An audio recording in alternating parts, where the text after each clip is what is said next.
Hi friends, Newton technical and competitive zone के online portal पर मैं गौरव कुमार आप लोगों का स्वागत करता हूं। आज हम लोग इतिहास को शुरू कर रहे हैं। ये इतिहास का पहला वीडियो है जिसमें हम लोग प्राचीन भारत के इतिहास को स्टार्ट किए हैं।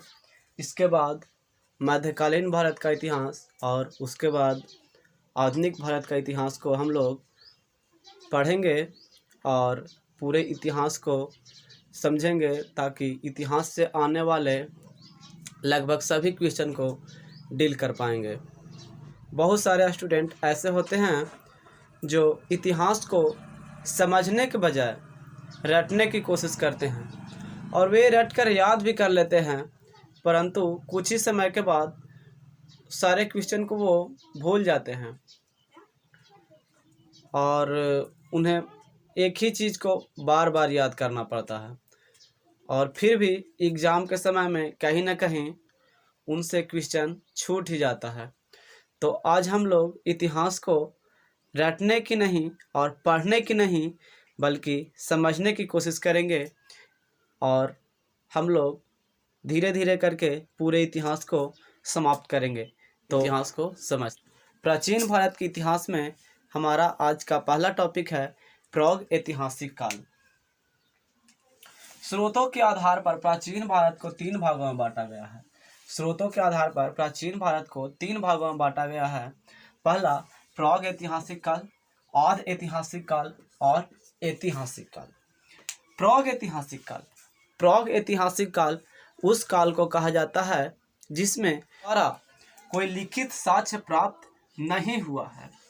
मनुष्यों द्वारा कोई लिखित साक्ष्य प्राप्त नहीं हुआ है, केवल पुरातात्विक स्रोत ही प्राप्त हो पाए हैं। उस काल को प्राग ऐतिहासिक काल कहा जाता है। दूसरा है आध ऐतिहासिक काल। आध ऐतिहासिक काल उस काल को कहा जाता है जिसमें मनुष्यों का लिखित साक्ष्य तो प्राप्त हुआ है परंतु उसे पढ़ा नहीं जा सकता है। और तीसरा है ऐतिहासिक काल। ऐतिहासिक काल उस काल को कहा जाता है जिसमें मनुष्यों का लिखित साक्ष्य प्राप्त हुआ है और उसे पढ़ा भी जा सकता है। आइए फिर से एक बार रिकॉल करते हैं। स्रोतों के आधार पर इतिहास को तीन भागों में बांटा गया है। पहला प्राग ऐतिहासिक काल, आध ऐतिहासिक काल और ऐतिहासिक काल। प्राग ऐतिहासिक काल में कोई लिखित साक्ष्य प्राप्त नहीं हुआ है। आध ऐतिहासिक काल में लिखित साक्ष्य प्राप्त हुआ है परंतु उसे पढ़ा नहीं जा सकता है। और ऐतिहासिक काल में लिखित साक्ष्य भी प्राप्त हुआ है और उसे पढ़ा भी जा सकता है। प्राग ऐतिहासिक काल का अच्छा उदाहरण पाषाण काल है। पाषाण काल अर्थात स्टोन एज, पत्थर का काल।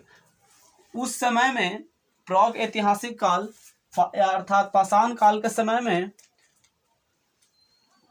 पत्थर के औजार और पत्थर के हथियार का उपयोग किया जाता था।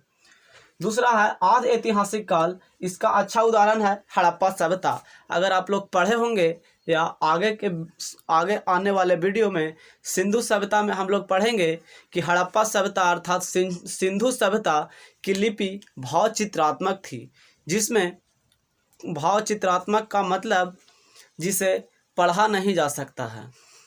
भावचित्रात्मक अर्थात पढ़ा नहीं जा सकता। और तीसरा है ऐतिहासिक काल, जिसका अच्छा उदाहरण है वैदिक सभ्यता और उसके आगे की सभ्यता बौद्ध काल, जैन काल, मौर्य काल, गुप्त काल और उससे आगे का जो सभ्यता ऐतिहासिक काल में आता है। तो पहला है प्राग ऐतिहासिक काल। 1820 ईस्वी में विश्व स्तर पर जॉर्गेनस थॉम्सन ने 1820 ईस्वी में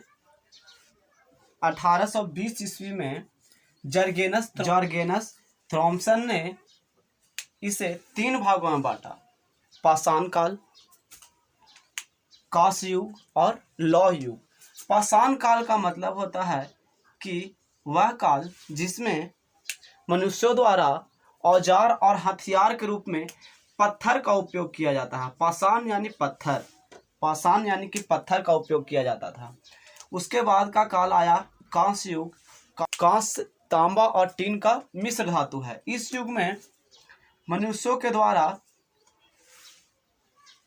औजार के और हथियार के रूप में कांसे का प्रयोग किया गया और उसके बाद में लौह युग अर्थात औजार और हथियार के रूप में लोहा का प्रयोग किया गया। भारतीय पुरातत्व के जनक, ये इंपॉर्टेंट क्वेश्चन है, भारतीय पुरातत्व के जनक अलेक्जेंडर कनिंघम को कहा जाता है। भारत में सबसे पहले रॉबर्ट ब्रूस फूट द्वारा प्राग ऐतिहासिक काल का अध्ययन किया गया और इन्हीं के द्वारा 1863 ईस्वी में पूरा पाषाणकालीन औजारों की खोज की गई। अब पाषाण काल को भी 3 भागों में बांटा गया है, पूरा पाषाण काल, मध्य पाषाण काल और नव पाषाण काल। तो फिर से रिकॉल करते हैं, प्राचीन भारत के इतिहास को 3 भागों में बांटा गया, प्राग ऐतिहासिक काल, आद्य ऐतिहासिक काल और ऐतिहासिक काल। प्राग ऐतिहासिक काल को 3 भागों में बांटा गया, पाषाण काल, कांस्य युग और लौह युग। और अब हम लोग पाषाण काल के बारे में चर्चा करेंगे, यानी कि स्टोन युग। पाषाण काल को भी 3 भागों में बांटा गया है, पूरा पाषाण काल, मध्य पाषाण काल और नव पाषाण काल। हम लोग पाषाण काल को देख रहे थे। पाषाण काल को 3 भागों में बांटा गया था, पूरा पाषाण काल, मध्य पाषाण काल और नव पाषाण काल। यहाँ से बहुत सारे क्वेश्चन हम लोग को एग्जाम में देखने को मिलता है, जैसे कि पहिए का आविष्कार किस काल में हुआ था, आग का आविष्कार किस काल में हुआ था, सबसे पहले मनुष्य ने कौन से जानवर को पालतू बनाया, कंकाल की प्राप्ति कहाँ से हुआ है, चावल के दाने की प्राप्ति किस स्थान से हुई है। इस तरह के क्वेश्चन हम लोग को एग्जाम में अक्सर देखने को मिलती है। तो आइए हम लोग इस चार्ट के मदद से सारे क्वेश्चन को अच्छे से समझने की कोशिश करेंगे। पूरा पाषाण काल, पहला समय यानी कि काल, पूरा पाषाण काल का समय 25 लाख ईसा पूर्व से लेकर 10,000 ईसा पूर्व तक के काल को पूरा पाषाण काल कहते हैं। और 10,000 ईसा पूर्व से लेकर के 4,000 ईसा पूर्व तक के काल को मध्य पाषाण काल और 4,000 या 10,000 ईसा पूर्व से लेकर के 1,000 ईसा पूर्व तक के काल को नव पाषाण काल कहा जाता है। मनुष्यों द्वारा सबसे अधिक समय लगभग 25 लाख वर्ष पूरा पाषाण काल में व्यतीत किया गया है। ये 25 लाख के आगे 10,000 के कोई वैल्यू नहीं है, अर्थात हम लोग कह सकते हैं कि मनुष्यों के द्वारा लगभग 25 लाख वर्ष समय पूरा पाषाण काल में व्यतीत किया गया है। इसके बाद 10,000 ईसा पूर्व से लेकर के 4,000 ईसा पूर्व तक के समय मनुष्यों द्वारा मध्य पाषाण काल और 10,000 ईस्वी से लेकर के 1,000 ईस्वी तक के समय मनुष्यों द्वारा नव पाषाण काल में व्यतीत किया गया है। यहाँ पर आप लोग कह सकते हैं कि 10,000 ईसा पूर्व यहाँ भी और 10,000 ईसा पूर्व यहाँ भी। इसका मतलब एक ही समय में 2 काल कैसे चल सकता है। तो आप लोग देख सकते हैं कि अभी के समय में हम लोग एक गांव का एरिया लेते हैं और एक शहर जैसे कि दिल्ली का एरिया ले लेते हैं। एक ही समय में दिल्ली अधिक डेवलप हो गया और हमारा गांव बहुत कम डेवलप है। तो उसी तरह से उस भी समय में जो एरिया अधिक डेवलप था वो वही समय में नव पाषाण काल में चलने लगा और जो कम डेवलप था वो पीछे मध्य पाषाण काल में ही चल रहा था।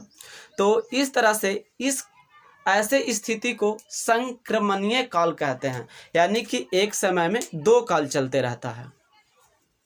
ठीक है, यहाँ पर आपका कंफ्यूजन हो सकता है कि ईसा पूर्व क्या होता है। तो ईसा पूर्व का मतलब होता है कि ईसा मसीह के जन्म से पहले का समय, यानी कि ईसा मसीह के जन्म से पहले को ईसा पूर्व लिखा जाता है और ईसा मसीह के जन्म के बाद के समय को ईस्वी लिखा जाता है। जैसे कि हम लोग अभी 2021 ईस्वी अभी का समय लिखा जाए तो 2021 ईस्वी लिखते हैं। दूसरा है लक्षण, अर्थात पूरा पाषाण काल में मनुष्य अपने आहार के लिए जानवरों का शिकार करता था, इसलिए पूरा पाषाण काल में मनुष्य एक शिकारी की तरह जीवन व्यतीत करता था। दूसरा है खाद्य संग्राहक, खाद्य संग्राहक मतलब अपने भोजन को संग्रहित करके रखता था, यानी कि वो जानता था कि आगे आने वाले समय में कल हमको भोजन नहीं मिलेगा, उसके लिए कुछ जानवरों को मार मार कर संग्रहित करके रखता था।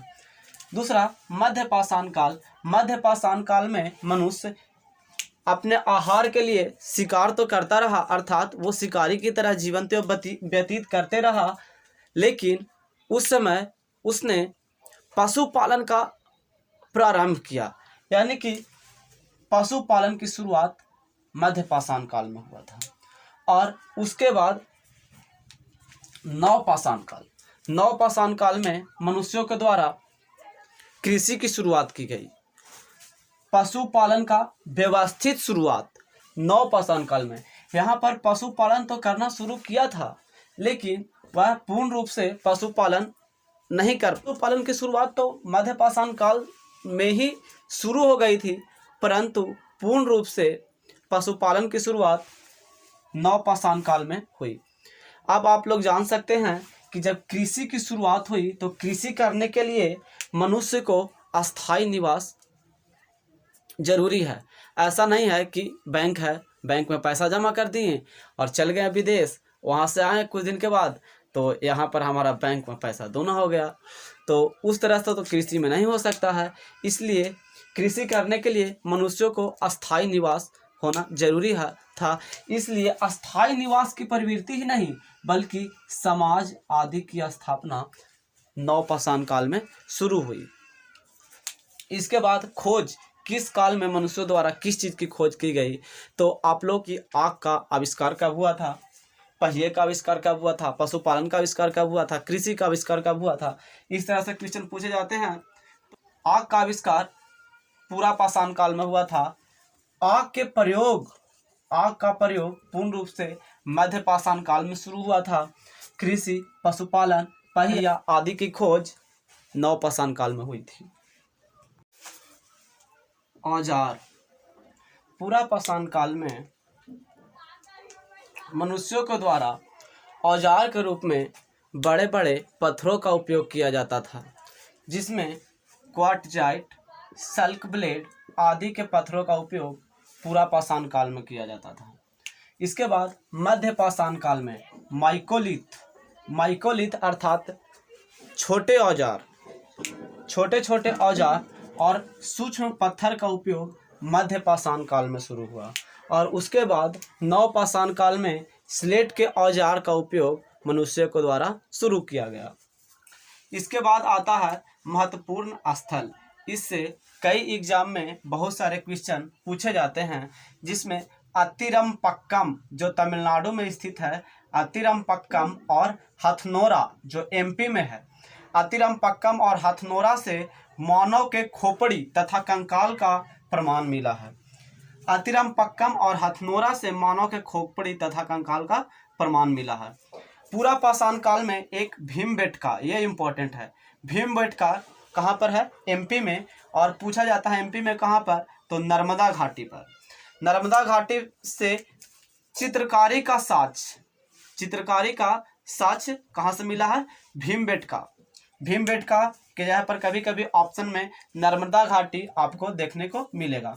यहाँ से केवल पूरा पाषाण काल ही नहीं बल्कि तीनों काल, मध्य पाषाण काल और नवपाषाण काल, अर्थात पूरा पाषाण काल, मध्य पाषाण काल और नवपाषाण काल से चित्रकारी का प्रमाण भीमबेटका अर्थात नर्मदा घाटी से प्राप्त हुआ है। एक है मिर्जापुर जो यूपी में है अवस्थित। मिर्जापुर से तीनों काल के औजार का प्रमाण मिला है। तीनों काल के औजार का प्रमाण कहाँ से मिला है, मिर्जापुर से। इसके बाद मध्य पाषाण काल में आते हैं, तो मध्य पाषाण काल में एक चौपानी मांडो यूपी में है। चौपानी मांडो से मृद भांड का प्राचीनतम साक्ष्य मिला है। मृद भांड का मतलब होता है मिट्टी का बर्तन। मिट्टी के बर्तन का साक्ष्य चौपानी मांडो से मिला है। फिर आगे है बौगौर, राजस्थान। बौगौर कहाँ पर है, राजस्थान से। और आदमगढ़ से सबसे पहले पशुपालन का प्रमाण मिला है, अर्थात पशुपालन का सबसे पहला प्रमाण कहाँ से मिला है, आदमगढ़ और बौगौर से। इसके बाद बुर्ज होम कश्मीर में है। से गर्तवास का प्रमाण मिला है। गर्तवास मतलब गड्ढा घर, जमीन को खोद कर अर्थात गड्ढा करके उसमें घर बनाया जाता था और उसमें निवास किया जाता था। तो बुर्ज होम से गर्तवास का प्रमाण मिला है। और साथ में कब्र में मालिक के साथ में कुत्ते को दफनाने का प्रमाण कहाँ से मिला है? बुर्ज होम से मिला है। कोल्डिहवा, ये इंपॉर्टेंट VVI क्वेश्चन है। कोल्डिहवा कहाँ पर है? यूपी में।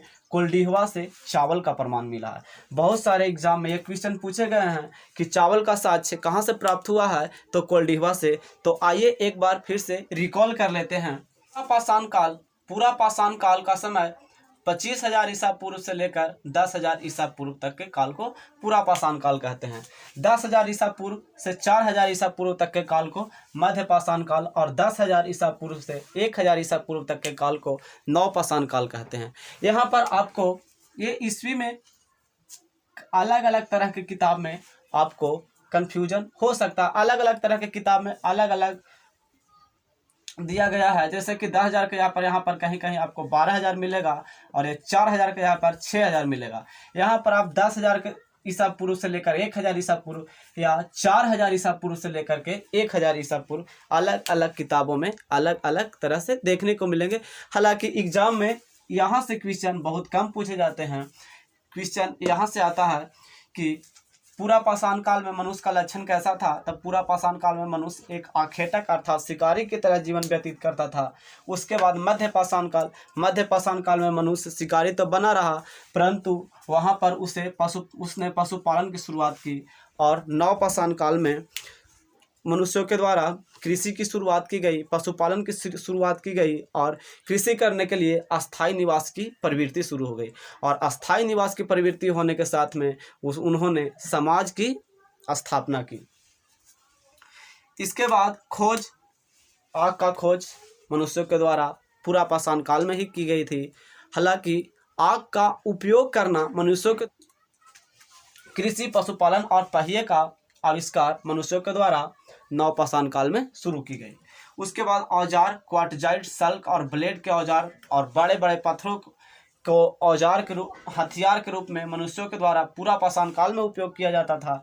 माइकोलिथ यानी कि छोटे छोटे हथियार और सूक्ष्म पत्थर के हथियार के रूप में मध्य पाषाण काल में उन्होंने उपयोग करना शुरू किया। और नव पाषाण काल में स्लेट के औजार का उपयोग मनुष्यों के द्वारा किया जाता था। इसके बाद महत्वपूर्ण स्थल अतिरमपक्कम तमिलनाडु और हथनोरा MP से मनुष्य के खोपड़ी का प्रमाण तथा मनुष्य के कंकाल का प्रमाण मिला। मनुष्य के खोपड़ी और मनुष्य के कंकाल का प्रमाण अतिरमपक्कम और हथनोरा से प्राप्त हुआ। भीमबेटका जो यूपी में है और यहाँ से भीमबेटका के जगह पर कहीं कहीं आपको नर्मदा घाटी, जो भीमबेटका MP में नर्मदा घाटी के पास में स्थित है, वहाँ से चित्रकारी का प्रमाण मिला है। यह चित्रकारी केवल पूरा पाषाण काल ही नहीं बल्कि मध्य पाषाण काल और नव पाषाण काल के भी चित्रकारी का प्रयोग भीमबेटका से प्राप्त हुआ है। मिर्जापुर से तीनों काल अर्थात पूरा पाषाण काल, मध्य पाषाण काल और नव पाषाण काल के औजार का प्रमाण मिला है। इसके बाद चौपानी मांडो यूपी में है। चौपानी मांडू से मृद भांड अर्थात मिट्टी के बर्तन का प्राचीनतम साक्ष्य मिला है। बगौर, राजस्थान और आदमगढ़ से सबसे पहले पशुपालन का प्रमाण मिला है। उसके बाद बुर्ज होम जो कश्मीर में है, बुर्ज होम से गर्तावास का प्रमाण मिला है। कब्र में मालिक के साथ कुत्ते को दफनाने का प्रमाण भी कश्मीर के बुर्ज होम से प्राप्त हुआ है। उसके बाद कोल्डिहवा जो यूपी में अवस्थित है, वहां से सबसे पहले चावल के दाने का प्रमाण मिला है। और कुछ इंपॉर्टेंट बातें, चावल का पहला प्रमाण कोल्डिहवा से प्राप्त हुआ, परंतु आपसे पूछ दे कि कृषि का पहला प्रमाण सबसे पहले मेहरगढ़ जो बलूचिस्तान में अवस्थित है, मेहरगढ़ बलूचिस्तान से सबसे पहले कृषि का प्रमाण मिला है।